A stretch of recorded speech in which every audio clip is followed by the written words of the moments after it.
Hello बच्चों मैं आज आपको क्लास 7th की वर्कशीट करवा रही हूँ। वर्कशीट नंबर 13 है ये। इसका जो डेट है इसकी 10 नवंबर की है। टॉपिक है राशियों की तुलना। राशियों की तुलना आपने राशियों के बारे में पढ़ चुके हैं पहले कि हम कैसे कन्वर्ट करते हैं, डेसिमल को फ्रैक्शन में कन्वर्ट करना है और परसेंटेज में कन्वर्ट करना है, किस तरह फ्रैक्शंस को परसेंटेज में कन्वर्ट करना है या रेशियो करना है किसी का। जैसे पिछली वर्कशीट में ₹5 का रेशियो आ गया था 50 पैसे से या किसी भी एक नंबर से, इस तरह के क्वेश्चंस थे। तो आज हम उनका अनुपातों से प्रतिशत के बारे में कुछ आज और जानकारी लेंगे। तो चलते स्टार्ट करते हैं। अनुपातों से प्रतिशत, जब राशि के भाग अनुपात के रूप में दिए होते हैं हम उन्हें प्रतिशत में किस प्रकार बदलते हैं।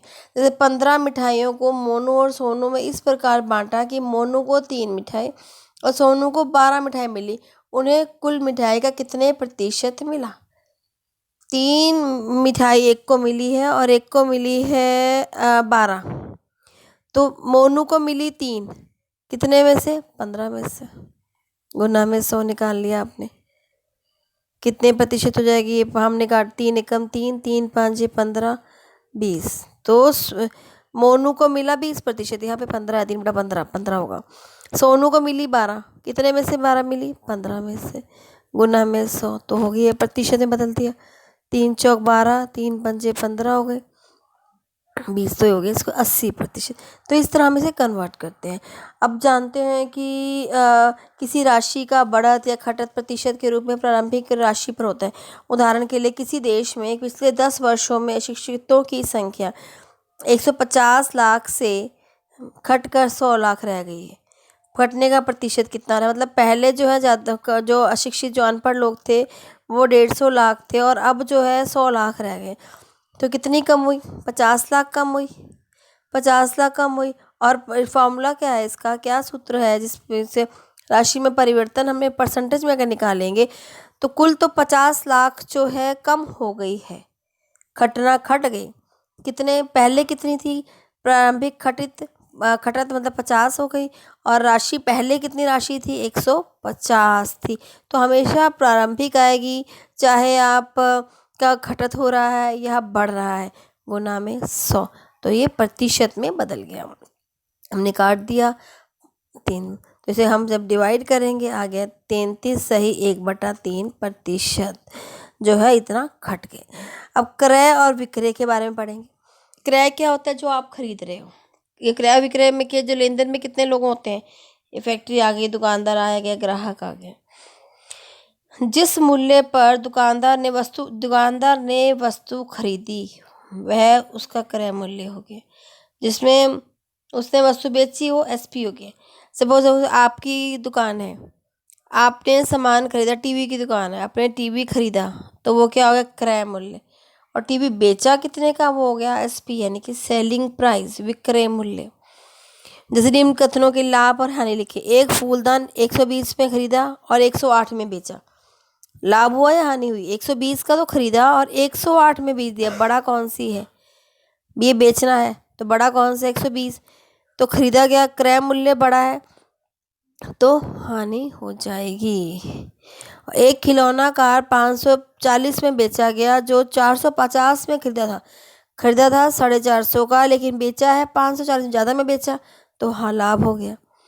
एक साइकिल, इसमें लाभ होगा। और एक साइकिल 1000 रुपये में खरीदा और 1000 में ही बेचा, तो न लाभ हुआ न हानि हुई, नो प्रॉफिट नो लॉस। जैसे अगर आपने कुछ भी खरीदा सामान उतने ही में किसी और को बेच दिया। आपका दोस्त ने कह दिया आप एक साइकिल लेके आए 5000 रुपये की, आपके दोस्त ने कहा साइकिल तो बहुत अच्छी है, मुझे ये साइकिल दे दे, तो आपने उसे 5000 में ही दे दी, तो आपको क्या हुआ, न लाभ और हानि हुई। लेकिन अगर उस साइकिल को आप 5000 की जगह 5,500 में बेच देते तो आपको 500 का लाभ हो जाएगा। और अगर 4,500, अगर आपने साइकिल कुछ दिन चला ली, 1 महीना चला ली, उसके बाद चलाने के बाद 4,500 में बेचते हो तो आपको हानि हो गई। तो यदि क्रय मूल्य छोटा है विक्रय मूल्य से तो लाभ होता है, ये हमेशा ध्यान रखेंगे। अगर क्रय मूल्य छोटा होता है तो हमेशा लाभ होता है। यदि क्रय मूल्य विक्रय मूल्य बराबर होते हैं तो न लाभ न हानि, न प्रॉफिट न लॉस। यदि क्रय मूल्य बड़ा होता है विक्रय मूल्य से तो हानि होती है, और हानि में CP माइनस SP और लाभ में SP माइनस CP। लाभ या हानि प्रतिशत में हम कैसे निकालते हैं? लाभ या हानि को प्रतिशत रूप में ज्ञात किया जा सकता है। कैसे निकालते हैं? एक वस्तु 50 रुपये में क्रय की गई, क्रय मतलब खरीदी गई है 50 रुपये में, तथा 12% हानि होने पर विक्रय की गई। हानि हुई है 12%, 50 की खरीदी, हानि प्रतिशत 12 हुई, तो हानि हमें नहीं पता कितनी हुई है, तो SP बराबर है CP माइनस हानि होता है। ये भी आपको बताया गया है यहाँ पर, हानि इज इक्वल टू CP बराबर CP माइनस SP होता है, तो SP is equal to CP minus हानि हुआ। और हानि किसका? क्रय मूल्य का होती है। हमेशा हानि या लाभ क्रय मूल्य पे होती है, तो हानि क्रय मूल्य का है कितना? माना क्रय मूल्य x का 12%, x का 12%, क्रय मूल्य तो हमें दिया गया है, क्रय मूल्य कितना दिया हमें? 50, तो 50 का 12% जो है हमारे पास हानि हुई है। 50 का 12%, प्रतिशत को बदलने के लिए हमेशा प्रतिशत का जो साइन लगा है इसको बदलने के नीचे हम 100 लगा देंगे, तो हमारे पास क्या हुआ? हानि हमने निकाल ली, हानि बराबर है क्रय मूल्य कितना है 50 का आपकी 12%, 0 से 0 मैंने कैंसिल कर दिया, 2 पंजे 10, 2 छिक 12, 5 एकम, तो हानि कितनी हुई? 6 रुपये की हानि हुई है। खरीदी कितने की थी? 50 की, हानि हो गई 6 रुपये लॉस हो गया, तो 44 रुपीज़ जो है SP आ गया, यानी कि विक्रय मूल्य हमारे पास 44 आ गया।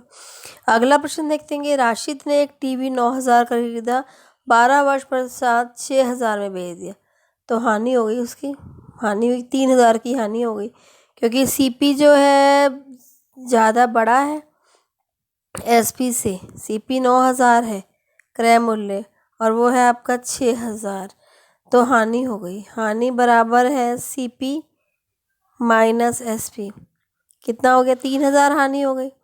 अब उसका प्रतिशत निकालना है। फॉर्मूला देखिए, हानि प्रतिशत का या लाभ प्रतिशत का जो फॉर्मूला होता है हमेशा याद रखें, हानि प्रतिशत बराबर है हानि बटा में CP गुना में 100।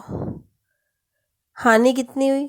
3,000 की, CP कितना था? कितने में खरीदा था? 9,000 में, गुना में 100, काट दिया, 3 एकम 3, 3 3, 100/3 आपको होता है 33, सही 1/3% जो है हानि हो गई। अगला आपके पास है, कुछ क्वेश्चन दे रखे हैं, 2 अपने आप करने हैं, ये इसको हम डिस्कस करते हैं। एक वस्तु को 5% लाभ पर 540 में बेचा गया, उसका क्रय मूल्य क्या था? क्रय मूल्य क्या था? लाभ या हानि दोनों क्रय मूल्य पर ही परिकलित करते हैं, ये तो संकेत दे रखा है। हम मानेंगे, इसमें हम मान लेंगे क्रय मूल्य x है हमारे पास, इसमें हम मान लेते हैं क्रय मूल्य x है, तो लाभ हमारे पास कितना होगा? लाभ हमारे पास होगा 5%, x का 5%, क्योंकि क्रय मूल्य का होता है हमेशा, क्रय मूल्य का होता है। ये आपके पास आ गया, लाभ आया आपके पास x/20, लाभ आ गया x/20। अब आपके पास क्रय मूल्य है CP में आपने लाभ x/20 जोड़ा, तो विक्रय मूल्य आ गया आपके पास 500। विक्रय मूल्य का फॉर्मूला क्या था? CP प्लस लाभ जमा करेंगे ना इसमें, इज इक्वल टू में आपके पास SP आ गया। SP तो दिया हुआ है 540। अब इसको आप इसे हल कर सकते हैं।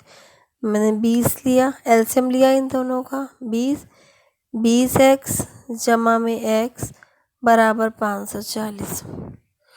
अभी 20 और 21, यहाँ हो गया 21x बराबर में 540 गुना में 20। अब 21 है, 21 का आप ये वहाँ ले जाएंगे तो आपके पास हो जाएगा 540 गुना 20 बटे में 21, ये आपके पास आ जाएगा x, यानी कि क्रय मूल्य। काट देंगे, 3 7 21 हो गया, 3 एकम 3, 3 8 24, 0, बस उसके बाद आप 18 दूनी 36, 3600 बटे में 7, तो आप इसको डिवाइड करके देखेंगे तो क्रय मूल्य आपका कितना आ जाएगा? 3600 को आपने भाग करना है 3600 को आपने भाग करना है 7 से 3600 डिवाइड बाय 7 सभी 514 पॉइंट समथिंग आ जाएगा। 500 करके देखेंगे आप सभी बच्चे 0.28 करीब आ जाएगा इतना। तो ये आपका क्रय मूल्य आ गया। क्रय मूल्य कितना आया 514 पॉइंट समथिंग। तो अगला है, एक दुकानदार ने एक कुर्सी 375 में खरीदी तथा 400 में बेच दी। बेची कितने में? ज़्यादा में। कितने का प्रॉफिट हुआ? 25 रुपये का लाभ हो गया। लाभ हुआ 25 रुपये का। अब लाभ प्रतिशत हमें निकालना है, वही फॉर्मूला यूज़ करेंगे। 25 बटे में सीपी कितना 375 गुना में 100 भाग करेंगे आप 25 से 5 5 25 हो जाएगा। 5 सते 35 5 25 5 एकम 5 15 आ गया। तो 5 दिया 15 20 बटे में 3 हो गया। इसको आप करेंगे 3 छीक 18 आ गया। आप देखेंगे 3 छीक 18 आ गया।